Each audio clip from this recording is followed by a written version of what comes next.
रात्रि के लगभग 9 बजे के आसपास कुछ चोर बदमाश लाठी, चाकू और तलवार लेकर योगी कृपा सोसाइटी जो सूरत में स्थित है, परम जी के घर के बाहर इकट्ठे होने लगे।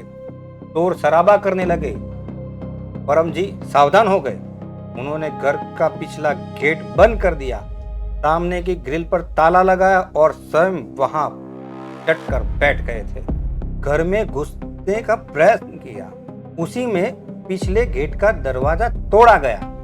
परम जी के जो रुपये, पेटियां और अन्य सामानों की भी लूट करके चले गए। उसी समय मुख्य सड़क से एक पितृव्यता वहां से गुजर रहे थे। उन्होंने देखा कि परम जी के बाहर कुछ गतिविधियां चल रही है, कुछ असामान्य गतिविधियां चल रही थी और भीड़ को में से घुसकर गेट के आगे वो डट कर खड़े रह गए।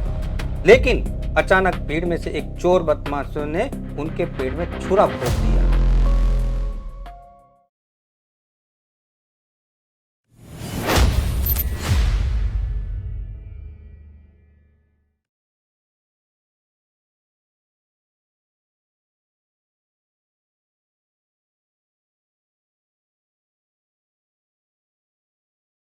यह सीरीज वर्ष 1994 के संघर्ष काल से संबंधित घटनाओं के ऐतिहासिक स्मरण, अध्ययन और बोधपाठ के उद्देश्य से प्रस्तुत की जा रही है। इस कार्यक्रम का उद्देश्य किसी व्यक्ति, परिवार, संस्था या समुदाय के प्रति द्वेष, प्रतिशोध, अपमान अथवा ठेस पहुंचाना नहीं है। इस सीरीज में जिन घटनाओं का वर्णन किया गया है, उनका उद्देश्य केवल इतना है कि इतिहास को भुलाया न जाए और उससे उचित शिक्षा प्राप्त की जा सके। यदि समाज अपने इतिहास से सीख नहीं लेता, तो वही परिस्थितियां पुनः दोहराई जा सकती हैं। इसीलिए इस सीरीज का उद्देश्य है 1994 के संघर्ष काल की घटनाओं को समझना, सत्य के मार्ग पर आने वाली चुनौतियों को पहचानना, भविष्य में ऐसी परिस्थितियां उत्पन्न हों तो धैर्य, विवेक और साहस बनाए रखना, अफवाह, भय, दबाव और भ्रम के वातावरण में भी सत्य का साथ न छोड़ना, संगठन, समाज और मानवता के हित में सकारात्मक जागृति लाना। इसमें किसी भी व्यक्ति के लिए अपमानजनक भाषा का उपयोग करने या किसी के प्रति घृणा उत्पन्न करने का उद्देश्य नहीं है। हम सभी दर्शकों से आग्रह करते हैं कि वे इस सीरीज को इतिहास, अनुभव और बोधपाठ के रूप में देखें। P3Y का संदेश संघर्ष नहीं, सद्भाव है। P3Y का संदेश विरोध नहीं, विकास है। P3Y का संदेश विभाजन नहीं, एकता है। P3Y का संदेश कायरता नहीं, साहस, हिम्मत और वीरता है। हमारी आशा केवल इतनी है कि अतीत की कठिन घटनाएं भविष्य में पुनः न दोहराई जाए और पुनः P3Y शक्ति पर हमला न हो, पकड़ लूटने की साजिश न हो, कोई भी एरिया में P3Y के बुद्धिपूर्वक प्रचार में कोई भी P3Y शक्ति विरोधी बाधा खड़ी न करे। P3Y प्रचार साइंटिफिक ढंग से होता रहे, प्रचार करने वाले की सुरक्षा रहे और P3Y शक्ति से समाज अधिक सुखी, स्वस्थ और समृद्ध बने। P3Y शक्ति परमात्मा की शक्ति है। इस शक्ति के माध्यम से व्यक्ति, परिवार, समाज और विश्व अधिक सुखी, स्वस्थ, शांतिपूर्ण और समृद्ध बन सकते हैं। आइए हम सभी सत्य प्रेमी, मानव कल्याण के इच्छुक और सकारात्मक चिंतन रखने वाले लोग एकजुट होकर मानवता के कल्याण हेतु कार्य करें। P3Y शक्ति को जन जन तक पहुंचाएं। इतिहास का स्मरण द्वेष के लिए नहीं, जागृति के लिए होता है।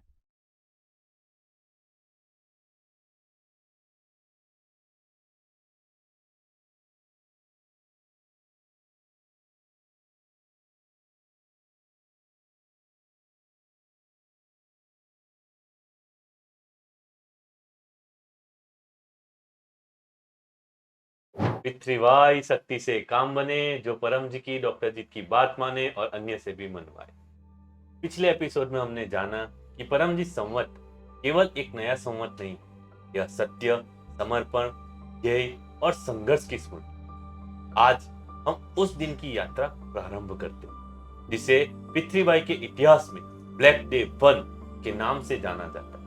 1994 जुलाई 19, एक ऐसा दिन जब पहली बार पितृवाई शक्ति के विरुद्ध पहला खुला वार किया गया। लेकिन क्या यह सब अचानक हुआ था या इसके पीछे पहले से कोई योजना चल रही थी? इन्हीं प्रश्नों के उत्तर आज हम जानेंगे।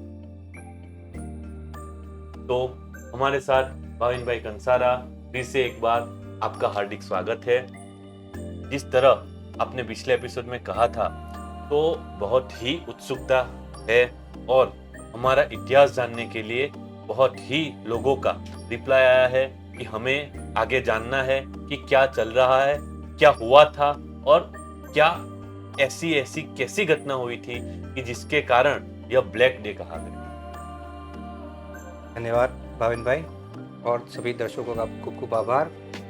उन्होंने इन प्रश्नों के उत्तर जानने की जिज्ञासा बताई। चर्चा का प्रारंभ करेंगे हम पहले 3 परमनाथ से और उसके बाद चर्चा प्रारंभ करेंगे। 1 से 8 वाक्य। परमं शरणं गच्छामि, हंसं शरणं गच्छामि, अद्वैतं शरणं गच्छामि, आनंदं शरणं गच्छामि, शरणं शरणं गच्छामि। हे परम जी, मुझ पर कृपा करो। सिर झुकाकर परम जी को नमस्कार करता हूँ। परम जी हमें सत्य को समझने की बुद्धि दे, इतिहास में सीखने की हमें बुद्धि दे और किसी भी संकट में सत्य के मार्ग पर अडिग रहने की शक्ति दे। 3 परमनाथ।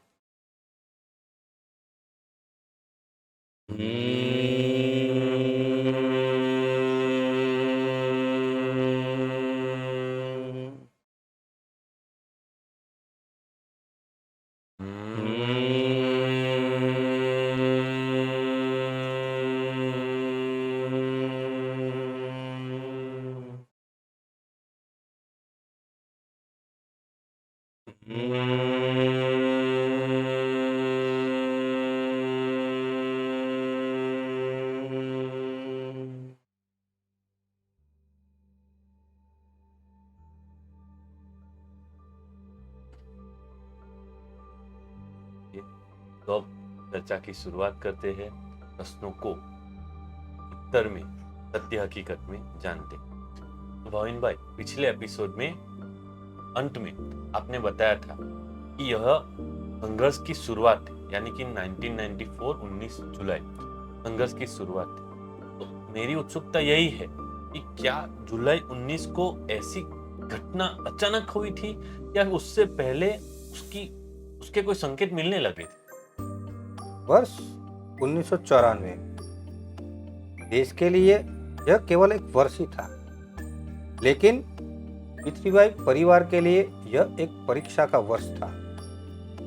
1994 जुलाई 19 की सुबह परमजी और डॉक्टर जीत के विरुद्ध झूठे आरोपों की अखबारबाजी की गई। ऐसा वातावरण बनाया गया जिसका हमें अंदाजा भी नहीं था कि लोग बिना सत्य को जाने ही शंका करने लगे और आगे होने वाली हमले की निंदा करे उससे पहले धीरे धीरे अधूरी बातें, झूठी बातें और तरह तरह की चर्चाएं फैलने लगी। मतलब यहीं से संघर्ष का पहला चरण शुरू हुआ। हाँ, इतिहास बताता है कि बड़े संघर्ष अचानक कभी भी शुरू नहीं होते। पहले विश्वास को तोड़ने का प्रयास किया जाता है, फिर प्रतिष्ठा पर प्रश्न उठाए जाते हैं, फिर अफवाहें फैलती है और जब वातावरण तैयार हो जाता है तब खुला विरोध सामने आता है। 1994 में भी कुछ ऐसा ही हुआ था। यानी पहला आक्रमण किसी व्यक्ति पर नहीं बल्कि उनकी प्रतिष्ठा पर किया गया। बिल्कुल। यदि किसी संगठन को कमजोर करना हो तो सबसे पहले लोगों के मन में शंका पैदा की जाती है, विश्वास डगमगाया जाता है, फिर बिना सत्य जाने लोग स्वयं ही उससे दूर होने लगते हैं। इसी उद्देश्य से उस समय झूठे आरोप लगाए गए, झूठे आरोपों के समाचार छपवाए गए ताकि समाज परमजी और डॉक्टर जीत पर प्रश्न उठाने लगे। तो क्या परम जी को यह परिस्थिति पहले से समझ में आ गई थी? हाँ, वे परिस्थितियां समझ चुके थे, लेकिन उन्होंने घबराहट नहीं दिखाई, उन्होंने प्रतिक्रिया नहीं दी, उन्होंने किसी के विरुद्ध अभियान नहीं चलाया, उन्होंने केवल शांत मन से स्थिर का निरीक्षण किया। यही स्थिर नेतृत्व की पहचान होती है। यदि हमारे विरुद्ध कुछ झूठ फैलाए तो सामान्य व्यक्ति तो तुरंत प्रतिक्रिया दे देता है। परम जी ने ऐसा क्यों नहीं किया? क्योंकि परम जी परमात्मा स्वयं है। सत्य को चिल्लाकर सिद्ध नहीं करना पड़ता। सत्य समय के साथ स्वयं प्रकट होता है और व्यक्ति सत्य के मार्ग पर चलता है। उसे सबसे पहले अपने मन को स्थिर रखना पड़ता है। यही उस समय परम जी ने किया था। भाई भाई, आपने पहले कहा कि परम जी परिस्थिति समझ चुके थे, तो फिर उन्होंने क्या किया? क्या उन्होंने सभी लोगों को पास रोकने के लिए नहीं कहा? जैसे जैसे रात होने लगी, परिस्थितियां सामान्य नहीं रही थी भाविन भाई। कुछ लोगों की गतिविधियां देखकर परम जी समझ चुके थे कि अब विशेष सावधानी की आवश्यकता है और यही उन्होंने एक ऐसा निर्णय लिया जो आगे चलकर उनकी दूरदर्शिता का प्रमाण बन गया था। कैसा निर्णय? यही एक सच्चे मार्गदर्शक की दूरदर्शिता दिखाई देती है। उस समय एक दंपति हंसा बहन और उनके पति लगभग शाम के 7:30 बजे परम जी के पास आए थे। परम जी ने उनसे केवल इतना ही कहा, हंसा, मन पक्का रखना, हमला पीछे से आएगा और आगे से निकल जाएगा। अर्थात यह परिस्थिति का भी समाप्त हो जाएगी। इसके बाद परम जी ने वहां उपस्थित सभी पितृव्यकर्ताओं को शांतिपूर्वक अपने अपने घर जाने को कह दिया। लेकिन यदि संकट सामने दिखाई दे रहा था, तो क्या सभी लोगों का साथ रहना अधिक सुरक्षित नहीं था? सामान्य व्यक्ति शायद भाविन भाई ऐसा सोच सकते हैं, लेकिन परम जी सबसे अलग है। उन्होंने यह नहीं सोचा था कि यदि कोई अप्रिय घटना हो तो निर्दोष लोग भी उसमें फंस जाएंगे। नेतृत्व का अर्थ अपने लोगों को संकट में डालना नहीं होता, बल्कि अनावश्यक संकट से बचाना भी है। इसीलिए उन्होंने सबको शांतिपूर्वक अपने घर भेज दिया था। कोई उत्तेजना नहीं, कोई डर नहीं, कोई गुस्सा नहीं, केवल एक शांत निर्णय उन्होंने लिया था उस समय। क्या उस समय लोगों को पता चल गया था कि परम जी ऐसा क्यों कर रहे हैं? शायद नहीं। उस समय बहुत कम लोग उस निर्णय की गहराई को समझ पाए होंगे, लेकिन आज हम इतिहास को और देखते हैं तो समझ में आता है कि वह निर्णय कितना दूरदर्शिता का था। फिर आगे क्या हुआ? रात्रि के लगभग 9 बजे के आसपास कुछ चोर बदमाश लाठी, चाकू और तलवार लेकर योगी कृपा सोसाइटी, जो सूरत में स्थित है, परम जी के घर के बाहर इकट्ठे होने लगे, शोर शराबा करने लगे। परम जी सावधान हो गए। उन्होंने घर का पिछला गेट बंद कर दिया, सामने की ग्रिल पर ताला लगाया और स्वयं वहां डटकर बैठ गए थे। मतलब वे स्वयं सामने बैठे थे? हाँ, ध्यान दीजिए, उन्होंने किसी पर आक्रमण नहीं किया, किसी को उकसाया भी नहीं, हिंसा का उत्तर हिंसा से नहीं दिया। उन्होंने केवल अपने स्थान पर दृढ़ता से बैठे रहना चुना। यही साहस है। साहस आक्रामकता नहीं होता और सावधानी कायरता नहीं होती। दोनों साथ साथ चलते हैं। और उधर कुछ लोग सामने के गेट पर परम जी को उलझाए रहे और कुछ चोर बदमाश पीछे की गेट की ओर चले गए। घर में घुसने का प्रयत्न किया। उसी में पिछले गेट का दरवाजा तोड़ा गया। परम जी के जो रुपये, पेटियां और अन्य सामानों की भी लूट करके चले गए। ओहो, फिर वह चाकू मारने की घटना कैसे हुई? मैंने सुना था कि किसी को चाकू भी लगा था, तो उसका उल्लेख पितृव्य इतिहास में मिलता है। उसी समय मुख्य सड़क से एक पितृव्यकर्ता वहां से गुजर रहे थे। उन्होंने देखा कि परम जी के बाहर कुछ गतिविधियां चल रही है, कुछ असामान्य गतिविधियां चल रही थी। शोर शराबा भी सुनाई दे रहा था, तनाव था। कुछ लोग परम जी की ग्रिल को तोड़ने का प्रयास कर रहे थे, उन्हें स्पष्ट दिखाई दिया। उन्होंने एक क्षण की भी विचार नहीं किया और परम जी की सुरक्षा के लिए वो आगे बढ़ गए और भीड़ को में से घुसकर गेट के आगे वो डटकर खड़े रह गए। लेकिन अचानक भीड़ में से एक चोर बदमाशों ने उनके पेट में छुरा घोंप दिया। वहीं पे वे पृथ्वीराज कर्ता गिर पड़े। कुछ क्षणों के लिए पूरा वातावरण स्तब्ध हो गया। इसी बीच किसी ने पुलिस को फोन किया और पुलिस आ पहुंची और चोर बदमाश भी वहां से भागकर फरार हो गए थे। भाई, यह घटना सुनकर मन विचलित हो जाता है। इतनी पीड़ादायक यह घटना। बिल्कुल, वह पृथ्वीराज कर्ता को तुरंत अस्पताल में पहुंचाए गए। उनकी तत्काल लेप्रोटॉमी सर्जरी की गई।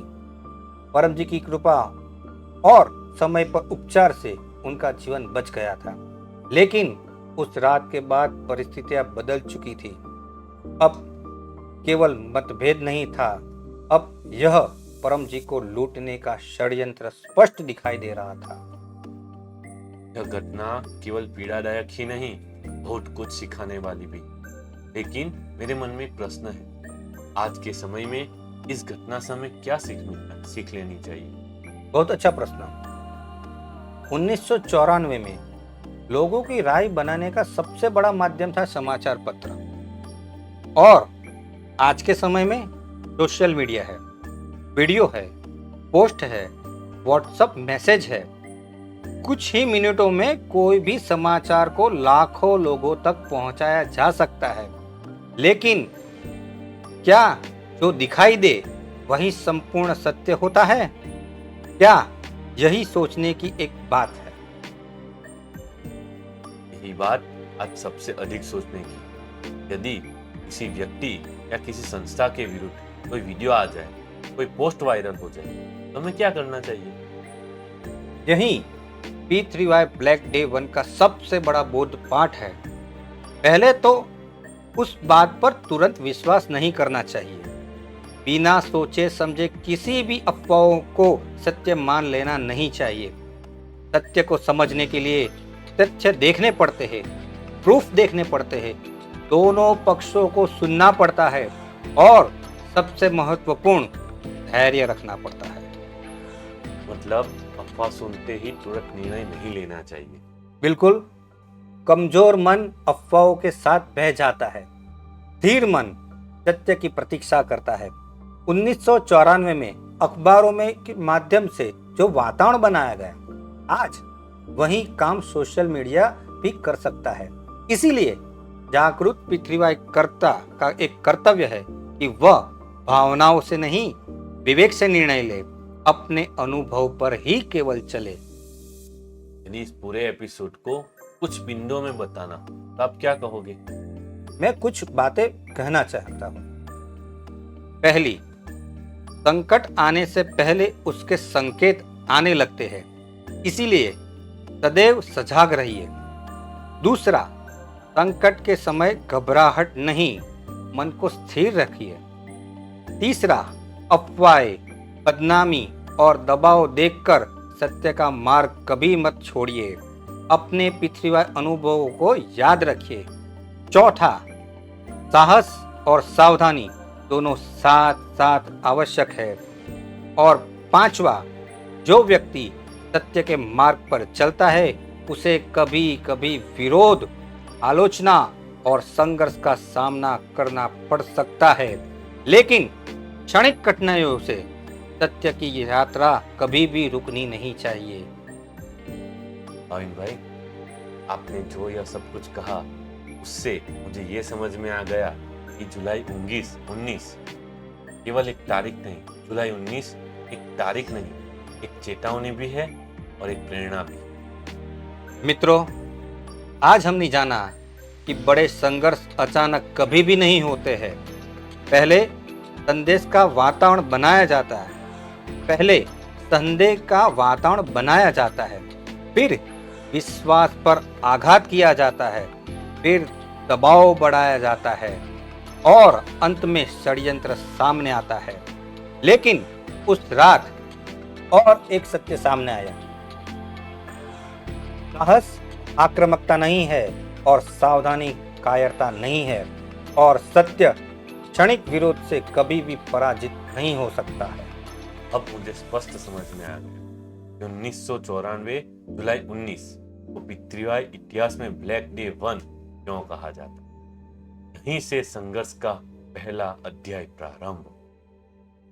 लेकिन संघर्ष यहीं समाप्त नहीं हुआ था। केवल 3 दिन बाद परिस्थिति और विकट बनने लगी। 1994 जुलाई 22 गिरफ्तारी, पुलिस कस्टडी, क्रिमिनल केस और विश्वास की और एक कठिन परीक्षा। क्या झूठे आरोप लगाए गए? परमजीत और डॉक्टर जीत ने उस कठिन समय का कैसे सामना किया और सत्य की रक्षा का संघर्ष किस तरह से आगे बढ़ा, वह जानेंगे हम एपिसोड 3 में 1994 जुलाई 22 P3Y ब्लैक डे 2 पर। तो आज P3Y ब्लैक डे के बारे में हमने भाविन भाई कंसाल से सुना सत्य, एकदम सटीक सत्य हमने सुना। दो, न भूतो न भविष्यति, यानी कि यह सत्य कभी भी बदलेगा नहीं। जो 1994 में जो घटना हुई थी वही आज भाविन भाई कंसारा के माध्यम से हमने सुनी है। 10 वर्ष हो या 100 वर्ष हो, यही घटना एक सत्य घटना है। तो यह इतिहास का पहला चैप्टर, पहला अध्याय आज हमने सुना है। तो आज यह गांठ बांध के रख ले कि 19 जुलाई को 1994 में क्या हुआ था, कौन सी घटना हुई थी, कैसे पूरा मारा गया था, कैसे चोर डाकू आए थे, यह पूरा विवरण आज हमने भाविन भाई कंसारा से सुना है।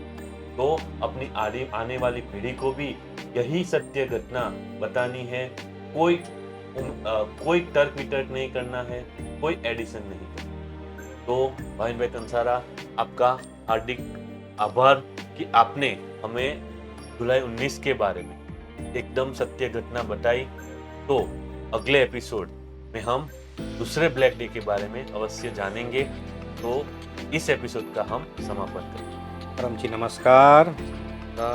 आज हमने जाना कि सत्य के मार्ग पर चलने वाले व्यक्ति हर समय प्रशंसा ही पाए, ऐसा आवश्यक नहीं है।